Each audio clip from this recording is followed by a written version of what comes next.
আমি আমার নিজের কাজ ঠিকমতো দেখতেই পারি না। মানে আমি পজ দিয়ে, দিয়ে বলি যে, "এটা কি করলাম? এটা আরো কত ভালো হতে পারত। আমি এইভাবে ডেলিভারি দিলাম।" আমি খুব এমনিতে শান্ত প্রকৃতির মানুষ। সেভাবেই চলতে চাই। ছোট, ছোট স্টেপ নিয়ে চলতে চাই। তো আমি ওরকম কোথাও জাম্প দিয়ে যেতেও চাই না, আবার নিজের জায়গাটাতে কাজ করে যেতে চাই মন দিয়ে।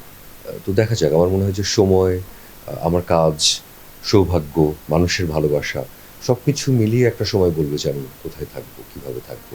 আর আল্টিমেটলি যে মাধ্যমেই কাজ করি না কেন, ছোট পর্দা, বড় বাজেট, ছোট বাজেট সবকিছু একটা জায়গায় গিয়ে থাকে। সেটা হচ্ছে মানুষের ভালোবাসা। সাধারণ মানুষের কাছে ভ্যালিডেশন। যে সাধারণ মানুষের কাছে আমার কোনো একটা কাজ ভালো লাগা।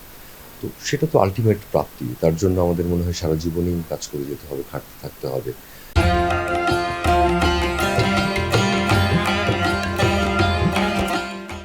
আর আজকে ভালো করলাম একটা কাজে, হয়তো তাই বলে যে আগামীকালকে আবার ভালো করব তার কোনো নিশ্চয়তা নেই।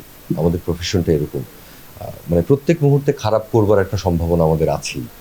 তো সেই সম্ভাবনাটাকে কাটিয়ে খারাপ না করে একটু ভালো করার চেষ্টা সেটা করে যেতে চাই। আমি হচ্ছে অন স্ক্রিন কাজ না করলেও আমি রেডিওতে বা বিজ্ঞাপনী সংস্থায় এসব জায়গায় কাজ করবার কারণে বা পেছনে ক্যামেরার পেছনে কাজ করবার কারণে আমার পরিচিত একজন ছিল ইন্ডাস্ট্রির মানুষজনের সাথে। তো সেটা আমাকে সবসময় সাহায্য করেছে। আর আপনি আরেকটা প্রশ্ন যেটা করলেন যে পরিবার থেকে আসলে, আমার কাছে মনে হয় যে প্রত্যেকের গল্পটাই আলাদা। যে পরিবার থেকে হয়তো আসে তার তার কাছে আরো অন্য হাজারটা চাপ থাকে। আমাকে হয়তো কেউ চেনে না। আমার হয়তো চাপ নেই যে কেউ হয়তো প্রত্যাশা করবে না যে আমাকে আমার বাবার চেয়ে ভালো করতে হবে। তার চেয়ে ভালো অ্যাক্টর হয়ে উঠতে হবে। কিন্তু যে হয়তো একটা ওরকম পরিবার থেকে আসছে তার উপরে এরকম আরো হাজারটা চাপ থাকে। তো তার চাপগুলো কিন্তু কম নয়। আমার কাছে মনে হয় যে প্রত্যেকটা মানুষের ক্রাইসিস আছে এবং সেটা তার জায়গায়, এবং সেগুলোকে ওভারকাম করেই প্রত্যেকটা মানুষকে আগাতে হয় আসলে। সেটা না করলে হয় না। আল্টিমেটলি নিজেকেই প্রমাণ করতে হয় সবার। সে যেখান থেকেই আসুক না কেন। আমি আমার নিজের কাজ ঠিকমতো দেখতেই পারি না। মানে আমি পজ দিয়ে, দিয়ে বলি যে, "এটা কি করলাম? এটা আরো কত ভালো হতে পারত। আমি এইভাবে ডেলিভারি দিলাম।"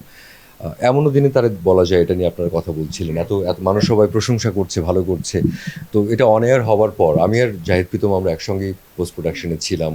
আউটপুটের কাছাকাছি সময় বা কি হচ্ছে আমরা জানি একসঙ্গে। বাট তারপরও মানুষ প্রশংসা করছে। বাট তারপরে আমাদের দেখা হওয়ার পরে আমরা ১ম এ দুজনের দিকে তাকিয়ে একটু হেসে, যে কোন জায়গায় কি জায়গায় কত ভালো হতে পারতো, আমরা কত পচা করেছি আপনি বুঝতে পারতেছেন? আমাদের কিন্তু অনেক কথা বাকি। তো হয় না যে আমরা ওই কথায় নেমে গেছি, যে এটা আমাদের সবসময় হয় যে আ মনেই হয় যে যা করতে পারতাম বা যা হতে পারত সেটা আসলে করে উঠতে পারিনি। ওই চেষ্টাটার জন্যই আসলে আমরা কাজ করি বোধহয় প্রত্যেকটার মধ্যে। ওইটাই একটা রাশ, অ্যাড্রিনালিন রাশ, যে আরেকটু ভালো যদি করা যায়। সেটা বোধহয় আমার কাছে মনে হয় যে প্রত্যেকটা অভিনেতারই একটা ক্ষুধা।